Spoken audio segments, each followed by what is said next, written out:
What's up? Good morning, everyone. Happy Friday and welcome in. Welcome in. Man, what a game last night. What a game last night.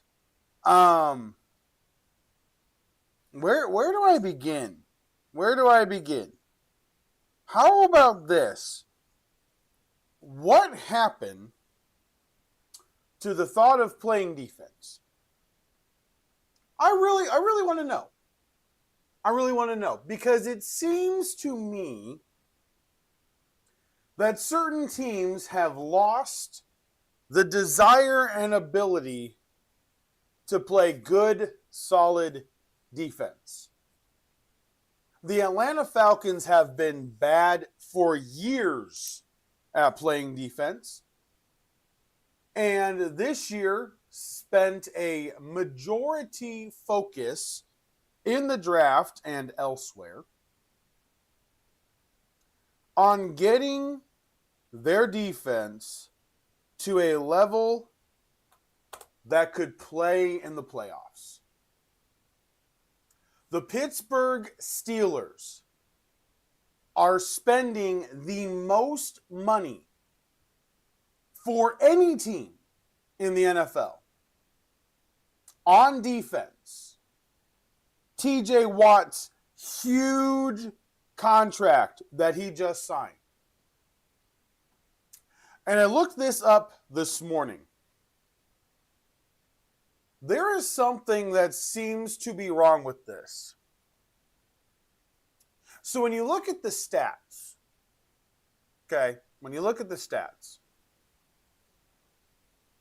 something doesn't look right.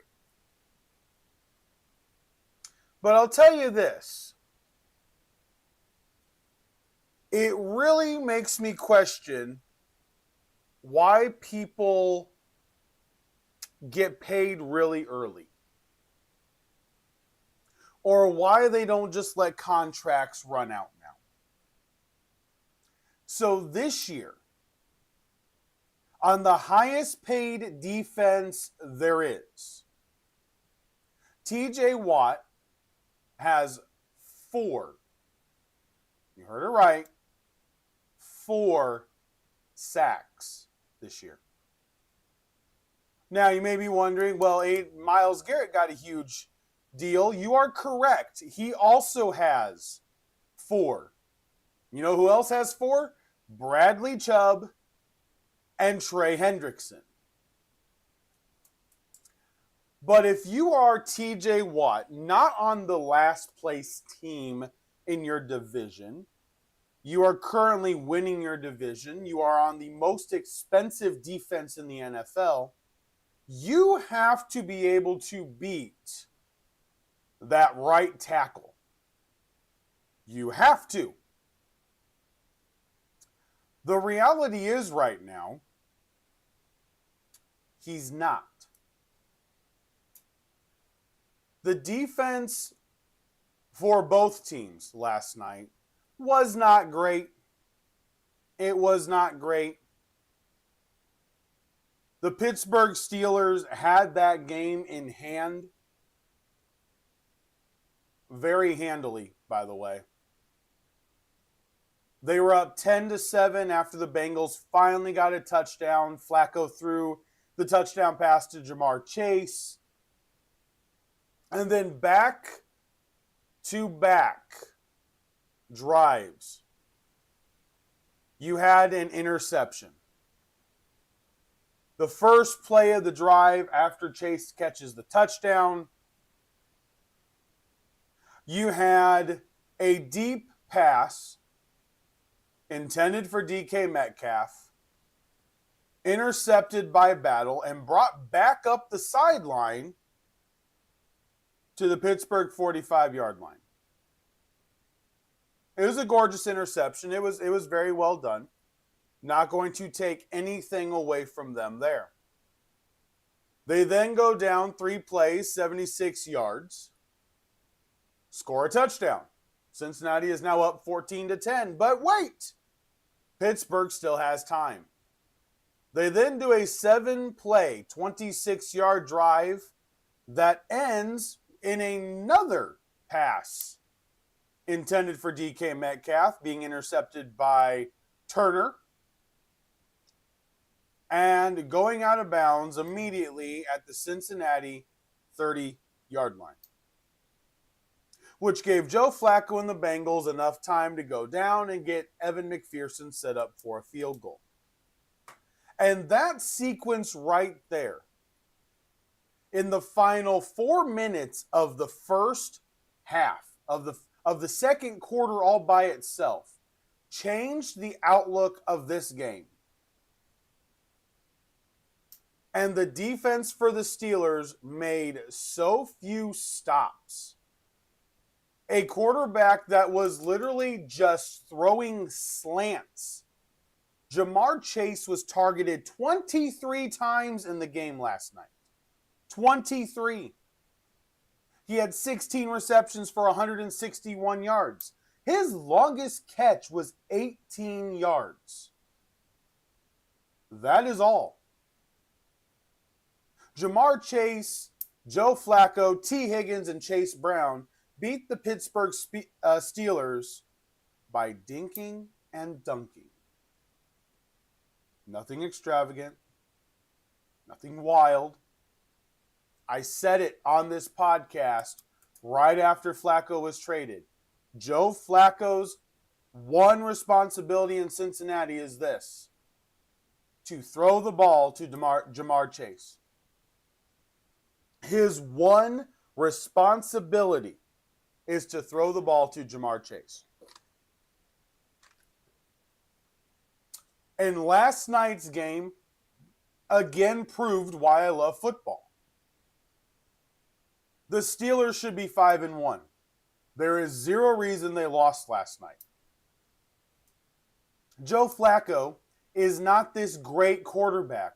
It was driving me up the wall how Al Michaels and Kirk were just fantasizing over these two quarterbacks. The defenses were garbage.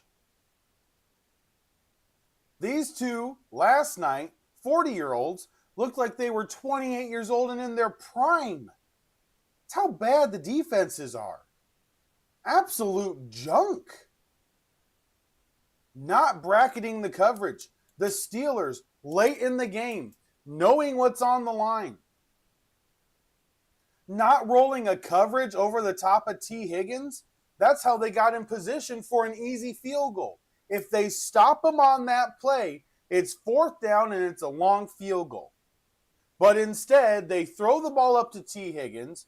Ramsey again fails at his job. T. Higgins beats him, catches the ball, goes down, sets up a chip shot field goal. And the Bengals come out on top 33-31. Both of these defenses have no business even being on the field at this point. Cameron Hayward, TJ Watt, Alex Highsmith, Joey Porter Jr., which did make a couple of really good plays, Jalen Ramsey. I mean, come on. Hendrickson didn't even play last night. I still think Hendrickson's going to get traded. The trade deadline is right around the corner. Cincinnati does have a chance to still get a couple of wins, but why would you? This is my question. Did you bring Joe Flacco in just to try to not lose the entire team? You have an offensive line that's, it's bad. Now, Mims is really good. I claimed it back when we did all the draft stuff. I said Mims would be fine. But your guards are horrible. Hayward, Highsmith, they were just popping through the middle of that offensive line. But it's hilarious. Last night, for the first time this year, Chase Brown for the Bengals and Jaylen Warren both looked like really capable running backs. Man, those defenses made everybody look good. Chase Brown only had 11 rushes, 108 yards, averaged 9.8 yards a carry. Jaylen Warren ran the ball 16 times, 127 yards. averaged 7.9 yards a carry. It was wild. It wasn't the icy hot bowl, it was the no defense bowl. And the Bengals come out on top 33-31. So that was last night. All right. Now, let's get to hockey. Because hockey had some wild matchups last night. The Toronto Maple Leafs and New York Rangers played an overtime game up in Canada. Toronto pulled it out in overtime 2-1. Another overtime game was the Montreal Canadiens beating the Nashville Predators 3-2 in overtime. And then the Seattle Kraken and the Ottawa Senators. Overtime wasn't good enough. They had to go to a shootout. They went to a shootout, and the Senators ended up winning 4-3 in Ottawa. So last night, Toronto, Montreal, and Ottawa, Canada did pretty darn good last night. Pretty darn good. The New Jersey Devils beat the Florida Panthers. The Panthers are on a 2-game skid right now, and they are 0-3 away from home. They are going for their three-peat. Currently, the offense doesn't look great. If you're a Florida Panther fan, kind of really need the offense to step back up. The Winnipeg Jets also won. They beat the Philadelphia Flyers 5-2. Canada still did pretty good last night. Then the Colorado Avalanche are 4-0-1. 4-0-1. They beat the Columbus Blue Jackets 4-1. The New York Islanders are no longer a winless team in the National Hockey League. They beat the Edmonton Oilers. We finally got a loss. Edmonton loses 4-2 to the New York Islanders. The Vancouver Canucks, though, did get a W. They beat the Dallas Stars 5-3. Vegas Knights won 6-5, moving their record to 3-0-2. The Carolina Hurricanes, almost said Miami Hurricanes, but that's for later in college football. The Carolina Hurricanes beat the Ducks 4-1. And then last night, the Penguins knocked off the Kings 4-2. I will say, my current biggest pet peeve about everything is this. All of these games are on ESPN Plus. And I feel like I'm going to have to buy ESPN Plus just because I want to be able to watch these hockey games. You had 3 games go to overtime yesterday. That is damn good hockey. And it is actually enjoyable to watch. The game that I watched between the Blackhawks and the Blues was wild. I mean, the Blackhawks were so aggressive, and I mean just outrageously aggressive. I'm learning the different styles and how things are playing out. And on top of it, I won my fantasy hockey matchup. My week 1, my first ever fantasy hockey matchup, I won week number 1. I am absolutely thrilled. Do I have any clue of what I'm trying to accomplish with these players yet? Absolutely not. But I won. And you can call it sheer dumb rookie luck. I'm good with that. But I won. So therefore, I am excited about this hockey season, but I do not like the fact that it is only on ESPN Plus. Now, it may be on more stations later. I know we got football season, and then obviously basketball moved to ESPN and NBC.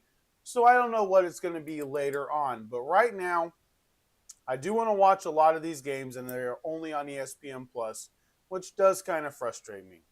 Tonight's game has Tampa Bay Lightning against the Detroit Red Wings, the Minnesota Wild against the Washington Capitals, Vancouver Canucks against the Chicago Blackhawks, then the San Jose Sharks, who are still currently winless, going up against the Utah Mammoth, and that is tonight. All right. Let's do some college football news. My favorite news of yesterday. Curt Cignetti. The Sig is staying in Indiana. They signed Curt Cignetti to an 8-year, $93 million extension with an average salary of $11.6 million.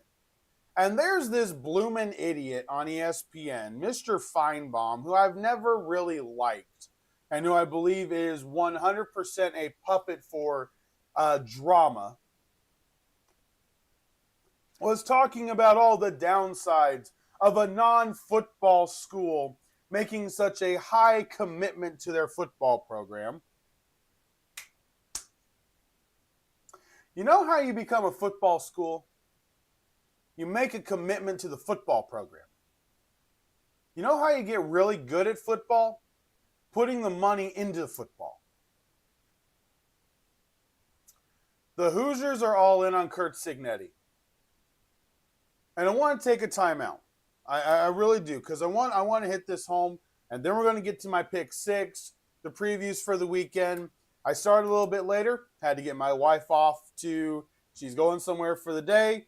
Had to give her a kiss, tell her I love her, and get her all set up for the day.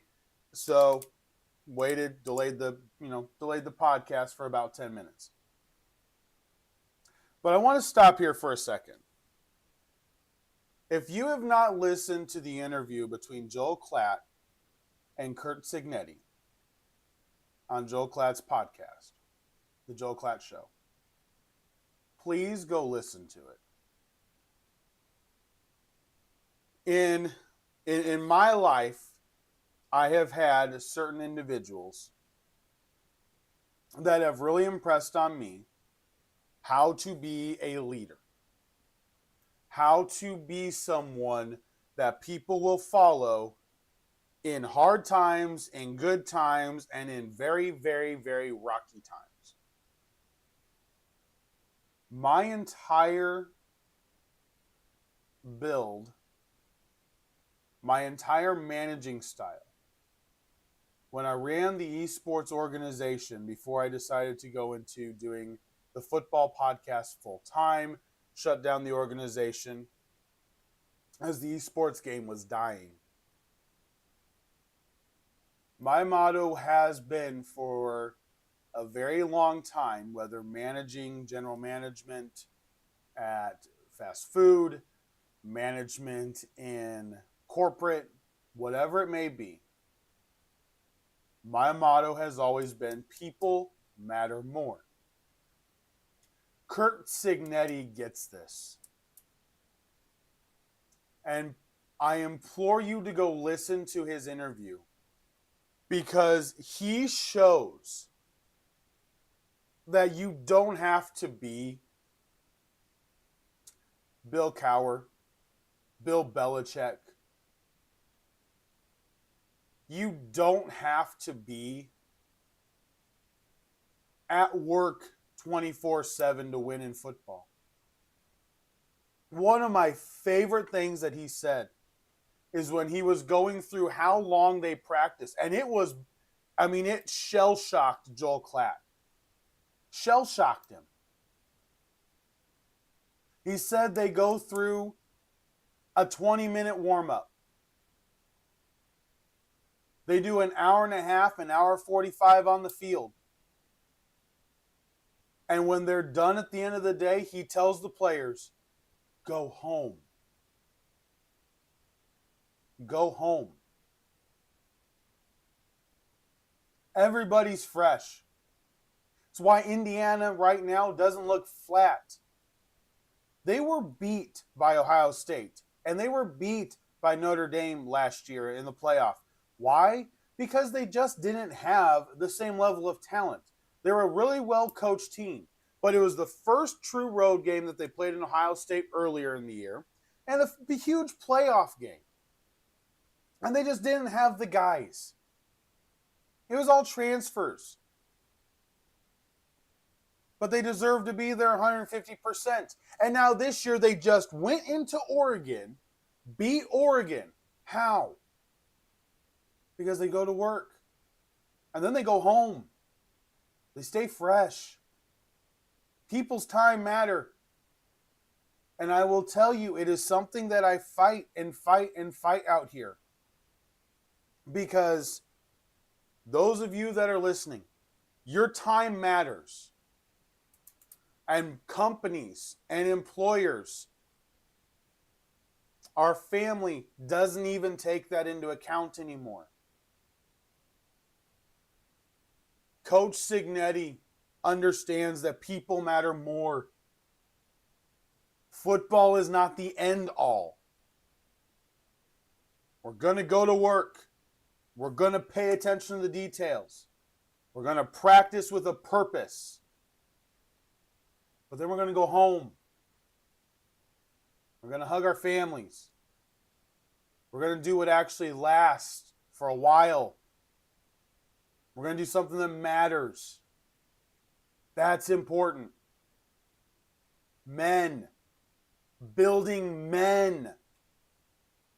Those are the coaches I love. Mark Richt got such a bad rap because he never won the big one at Georgia, but he built men. I don't care if you win. How do you treat people? How do you train these young boys to turn into young men? And Coach Cignetti fits an Indiana blueprint. He fits a Tony Dungy blueprint that Tony Dungy built in this state. How to be able to win a championship the right way, with integrity, with the ability to keep your head high because you did it right and you respected everybody along the way. And that is why I am so excited that Indiana signed Kurt to a huge deal to keep him here, because that is a commitment to what is now being built in this state at that school. They are building men, and they are not backing off. Kurt Cignetti, his buyout was going to be $10 million. It was jumping to $15 million now under the new contract. But if Cignetti gets fired, he will, and this is without cause, his entire deal becomes fully guaranteed. And I tell you what, Indiana's going to be good. Indiana is going to be good. All right, we need to get to picks. Picks and previews for this week. So let's go to college football. Let's check out what I got picked for this week. You guys know my Hawks locks for the week. Head over here real fast. Don't need that anymore. What the heck? All right, so we know my Hawks locks for the week. For college, Mississippi, 7.5-point underdog. I got them covering the spread against Georgia. Tennessee covering the spread against Alabama, and USC covering the spread against Michigan, Notre Dame, mainly because it's going to be cool, and I'm not so sure about the weather Saturday night up in South Bend. But let's get to picking these games. So there is a game, LSU at Vanderbilt. Vanderbilt is currently favored by 2.5 points. Garrett Nussmeier needs a big game. And by needs, it is not a passing fancy. It is a desirable need to have a great game. Through 6 games, he's thrown for 1,413 yards. That is not good. He is on pace to be below 3,000 yards passing. He is a much better passer than that. Garrett Nussmeier can be an NFL quarterback. Brian Kelly may just not be a good enough coach. This game has been tripping me up all week. This game has had me questioning all week. I have not known where I'm going to go up until really right now, I think the Alabama game really stings Vanderbilt. They let a colossal opportunity get away from them. And I believe against LSU, Pavia will play a much better game. LSU has been able to be thrown on this year. I think it is a higher scoring game. The over-under is 48.5. I'm easily going to go over. I think one, if not both teams score in the 30s. But I do believe Vandy gets a big win this weekend. So I'm going to go Vandy over LSU. That is pick number 1 for college. Pick number 2. Both teams are not ranked, which is what I normally do, but Duke is favored at home against Georgia Tech. Georgia Tech is undefeated. They are 6-0 and they are 3-0 in the ACC. They have had some slip-ups, but they've been able to escape. Duke is a 1.5 favorite. They're at Wallace Wade Stadium in North Carolina. Georgia Tech is coming in. The weather is going to be sunny and 69. Georgia Tech, to me, is a very underrated team. They're ranked 12th in the country, but I still think people are really sleeping on them. And I'm going to take Georgia Tech over Duke as an underdog right now to continue being undefeated moving forward. It's a huge game. Duke can easily beat them. Duke is a solid team. But Georgia Tech to me is a very, very, I like the completeness of the team altogether.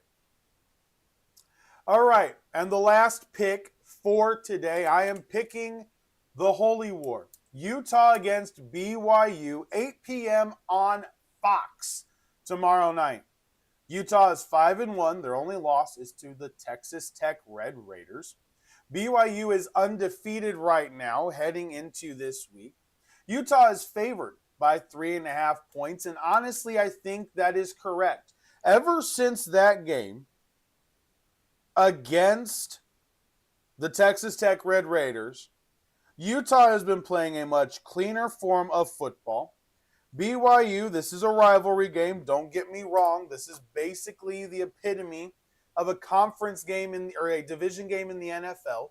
There is no doubt about that. No doubt about that. But I do like Utah. They were my pick for the Big 12, and I got to ride with them. I'm not jumping off. They lost to Tech. If they win out, they'll be back in the Big 12 championship, probably playing Texas Tech. So I got my picks for this week for college. Vanderbilt over LSU, Georgia Tech over Duke, and Utah over BYU. Utah is ranked 23 in the country. BYU is 15. Vandy is ranked 17th. LSU is ranked 11. So there we go. All right. Now let's get to the NFL. Hawks pick 6. Here we go. I've got a couple of wild picks for you.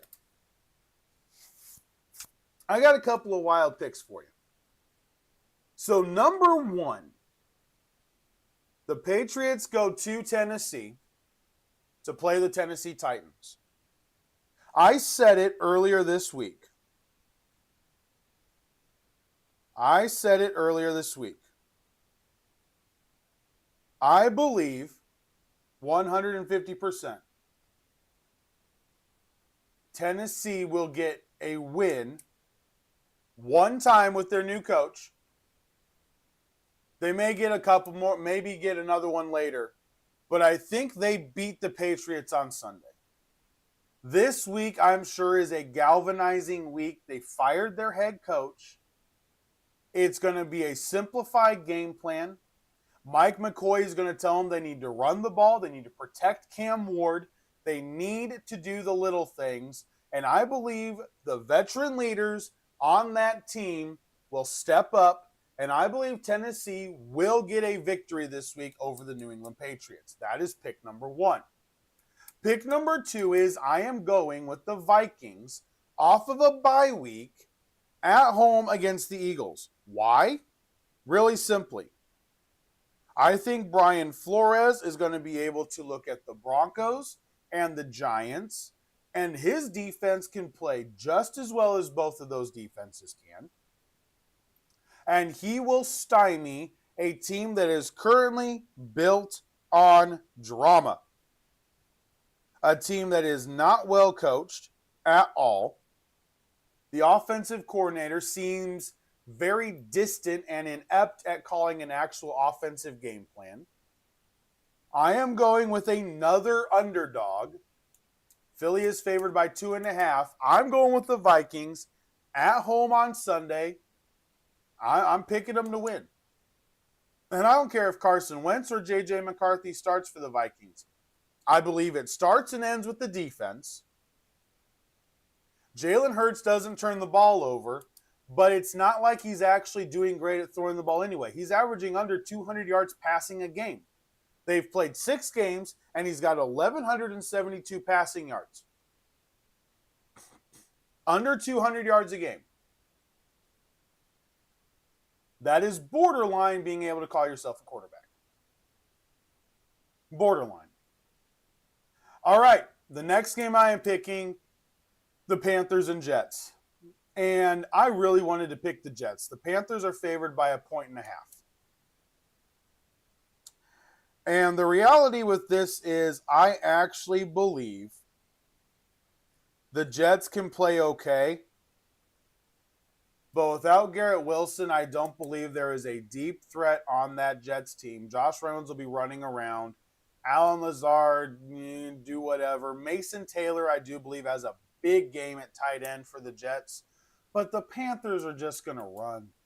Rico Dowdle's there. He's got 472 yards. He's only started 2 games. Chuba Hubbard is back. I mean, you've got a dual backfield. They could run the old split back, whether out of shotgun or under center, and just absolutely confuse the life out of the Jets defense. The Jets are bad. I am afraid Aaron Glenn will get fired at the end of the year. At this point, I can't actually blame Woody Johnson if he does that. The thing that bothers me is I believe Aaron Glenn is a very good defensive coordinator. Some people just can't be the head coach. Ben Johnson looks the part. Aaron Glenn does not. Kellen Moore, although he's losing, looks the part. His team doesn't look unprepared. The Jets look completely unprepared. And as a head coach, you cannot look unprepared. That is how you get fired. Aaron Glenn needs this game. I really want to pick the Jets to win. But I think the Panthers have something with their running game. I think they found a recipe for success. Young throws the ball to McMillan 2, 3, 4 times a game. McMillan averages over 40 yards a game, and he does it very well. I think that's how they do this, and I think they go into New York, and I think they beat the Jets. That's just how I see this happening. All right, pick number 4. This one has befuzzled me all week. The Los Angeles Chargers are hosting the Indianapolis Colts at 4 o'clock on CBS. And the reality with this is the Colts should win. The Colts should win. So the question is, do I believe a secondary that is as beat up as they are, even with injuries to that offensive line? Can the Colts secondary hold up to Ladd McConkey and Keenan Allen? Can they stop the run? They didn't do it last week. Jacoby Brissett looked like a freaking star through the air. The run game wasn't horrible for the Cardinals. Jim Harbaugh is one heck of a coach. Do the Chargers just keep pulling out games they should lose? I want to believe that the Colts are going to win this game. I really do. Jonathan Taylor is averaging just over 100 yards a game, basically right at 100 yards a game. Jesse Minter in that defense, it's going to be on them to make a play or two. The reality is I am more worried about the Colts secondary than I am the Chargers offensive line. They can use tight ends. They can use backs.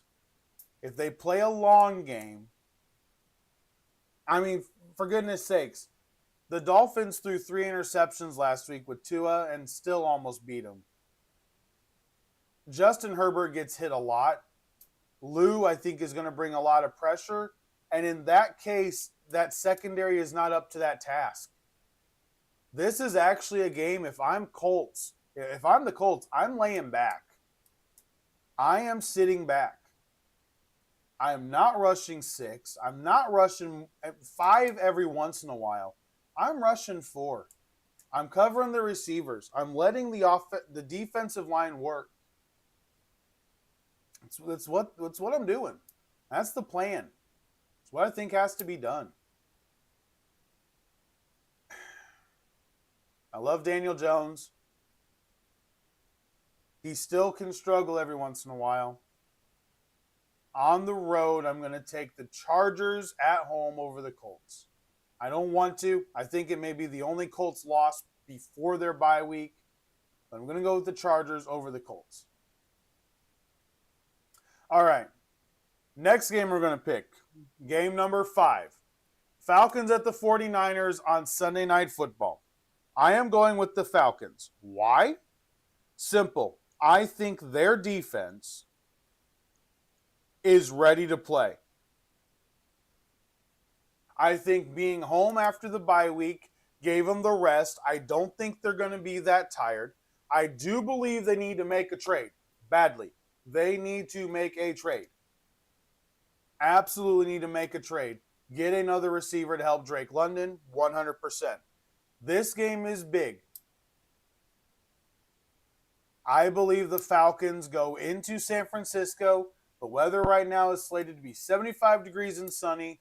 Weather won't be an issue. Bijan Robinson can run all over that 49er defense. The secondary has been weak. Matt Stafford tore it up. Baker Mayfield tore it up. Their defense is very questionable. I don't care if George Kittle is back. There may be a higher offensive output by the Niners, but I'm going to give the W to the Atlanta Falcons. And then pick number 6 this week. Monday Night Football, the second half of the doubleheader. The Texans are at the Seattle Seahawks. And I am going with the Texans off of the bye week, and here is why. The Seahawks do have a little bit of an issue with consistency. They do have a little bit of an issue. And one of the most surprising things is they're 1-2 at home. Both of their losses are at home, which is really odd for the Seattle Seahawks. That is not normal in any case whatsoever. That is not normal.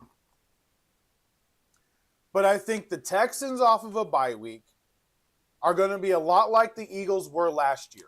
They've got the injuries, but they have the team set up. I think they recalibrate their defense, get Sam Darnold to make a bad play or two. And I believe the Texans' offense looks better over the last couple weeks as they were getting into things going. That game against the Ravens, I think, was big for them to be able to find out what they could really do. And I think their offensive line after this week will be ready to play against Seattle. The over-under is 41.5 for this game. I don't doubt that that's going to be it. I could easily see a 19-17 game. The over-under being 41.5 doesn't shock me. It could be a defensive battle. Will Anderson, Derek Stingley, the Texans are getting healthier. This is kind of the same way I viewed the Falcons last week against the Bills. Heading into it on Monday, I just was going, the Falcons got healthy over this week. Their defense is there. James Pierce was there. Jalon Walker was there. The Texans are the same way. They don't have Joe Mixon. If I'm the Texans, like straight up, legit, if I'm the Texans, I'm going after one of these guys. Alvin Kamara came out and said it's either he's going to retire or he's playing as a New Orleans Saint, which really puts the Saints in a bad spot. I hate it when players do that. The organization is ready to move on. Your contract doesn't fit into what they're going to do anymore. It just doesn't fit. You know this is a business. Either take a massive pay cut. I'm not saying you're not worth the money. I'm saying to them you're not worth it now. You're worth the 3rd or 4th round pick they can get from another team to be able to shed your salary cap. They drafted Devin Neal out of Kansas. He's been a healthy and active almost all year. I think the Texans need a running back. The Texans need to be, if the Chiefs are going after Breece Hall, the Texans need to swoop in and try to get him first. They really do. Because C.J. Stroud with Breece Hall, that is a young nucleus that you could really rely on. Really, really rely on. I think the Texans could even benefit from going to the Browns and getting Jerome Ford. I think Ford would be better than Nick Chubb. Now it would be reuniting Chubb with Ford. Nick Chubb, that just, there's not a lot of pop in the running game. You need a little bit more. You could go get Tyrone Tracy from the Giants. They're obviously running with Scadaboo. Go get Tracy from the Giants. The Buccaneers are never going to get rid of Rachaad White. But doggone it. Go get Sean Tucker, the third guy. He ran for over 100 yards a game when he got his opportunity last year. I believe the Texans need a running back. They may need one more offensive lineman. I would still go to the Saints and try to get Cesar Ruiz. The Texans are a team, to me, that need to make 1 or 2 moves at the deadline. They need a running back and they need a guard. Their defense is fine. They need a running back and a guard, solidify the offensive line a little bit more, and get a guy in the backfield that's just got a little bit of pop. You need a guy that's got some burst out of the backfield. So that's what I think the Texans really should do. And I think this week against Seattle struggled with consistency. I think the Texans can beat them. I really think the Texans can beat them. Monday Night Football, coming off of a bye week. It won't bother the Texans as much. I like that game. I really do. I like the Texans in that game, but I could see it being 19-17. There is no doubt about it. It could be 19-17, and it just could be one of those games where you just are in awe of how the defensive line plays. And it would be great. All right. So there we go. Recap. My Hawks pick 6. My 3 picks for college this week. Vanderbilt over LSU. Georgia Tech over Duke. Utah over BYU in the National Holy War. Then I have in the NFL, I'm picking the Titans to finally get their second win. I believe it is only because Callahan gets fired. This is the 1-game, new coach, rah-rah, big win. They're 6.5-point underdogs. I think the Titans are going to end up getting a win on Sunday, and it will not be because they're the better team. It's just going to be because new coach, rah-rah mode, 1 game, they'll go out and play their hearts out. So I've got Titans over New England, Vikings over the Eagles, Panthers to keep the Jets in the winless column, Chargers to beat the Colts, Falcons over the 49ers, and the Texans to knock off the Seahawks. It has been a wild week. I know my schedule has been up and down this week. I thank each and every one of you for adjusting with me as the kids being on fall break. I didn't want to just take vacation right now. I will be doing it for spring break. I will actually just be off for that entire week with some pre-recorded videos that I do, some nostalgia series, and some other videos that I'll set up. Those will actually be pre-recorded. Over Christmas break, I will actually do the same thing. I'm going to cut down the schedule because Christmas is in the middle of the week and so is Christmas Eve. So I actually cut down the schedule and only do 3 podcasts, both the week of Christmas and then the week of New Year's as well. So there's that. There is that. But I do thank each and every one of you for bearing with me. Next week's back to normal. All these people are going back to school and back to work. And I tell you what, I'm happy with it. Get back to my normal routine again. And we'll be live Monday morning, 9 o'clock Eastern, recapping Week 7 and Week 8. Week 7 in the NFL, Week 8 in college football. Thank you guys so much for hanging out with me. As always, please like, subscribe, share the podcast. We've gained some subscribers over the last 30 days. Please help me grow this channel, and I deeply appreciate it. As always, have a fantastic Friday. Have a freaking fantastic Friday. Make it the best day that you can. And I will talk to you guys Monday morning. It's going to be a wild weekend. Something's going to happen that we don't expect. And we'll talk about it on Monday. For Sports Talk with Hawk, I am Hawk, and I'm out. Have an absolutely fantastic weekend.